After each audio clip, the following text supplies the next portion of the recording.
আজি বিজয় হাজাৰে ট্ৰফীৰ অসমৰ দ্বিতীয়খন খেল অনুষ্ঠিত হৈ যায় উৰিষ্যাৰ লগত।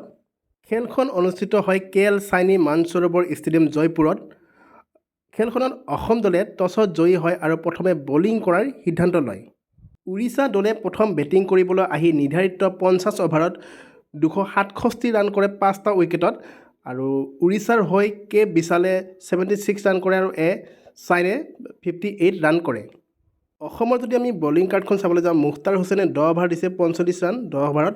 মৃন্ময় দত্তই 10 অভাৰত 52 ৰান দিছে 2টা উইকেট লাভ কৰিছে। আকাশ সেনগুপ্তাই 10 অভাৰত 58 ৰান দি 1টা উইকেট লাভ কৰিছে। চৌধুৰীয়ে 10 অভাৰত 64 ৰান দিছে, অলপ তেওঁৰ বলিং ভাল হোৱা নাই ইমান এটা। পাৰভেজ মুশ্বাৰফে 1 অভাৰ 5 বলত 3 ৰান দি 1টা উইকেট লাভ কৰিছে।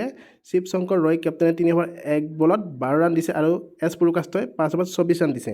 268 ৰানৰ টাৰ্গেট আগত লৈ অসম দলে বেটিং কৰিবলৈ আহে আৰু অসম দলে সুন্দৰ বেটিং প্ৰদৰ্শন কৰি 50 অভাৰত অসম দলে 5টা উইকেটত 271 ৰান কৰি এই খেলখনত জয়লাভ কৰে আৰু অসম দলে বহুত সুন্দৰ বেটিং প্ৰদৰ্শন কৰে।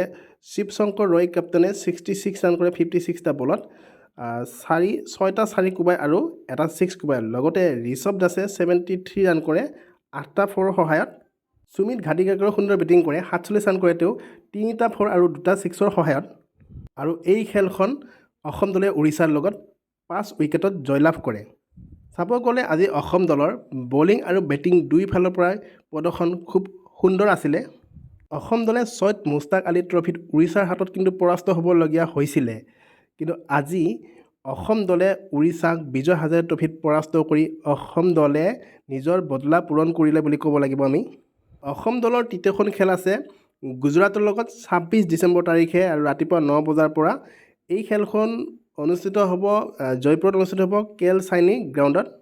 বিজয় হাজাৰে ট্ৰফীৰ অসমৰ পৰৱৰ্তী খেলকেইখনৰ আপডেট আপোনালোকক জনাই যাম। চাই থাকিব আমাৰ ভিডিঅ'বোৰ।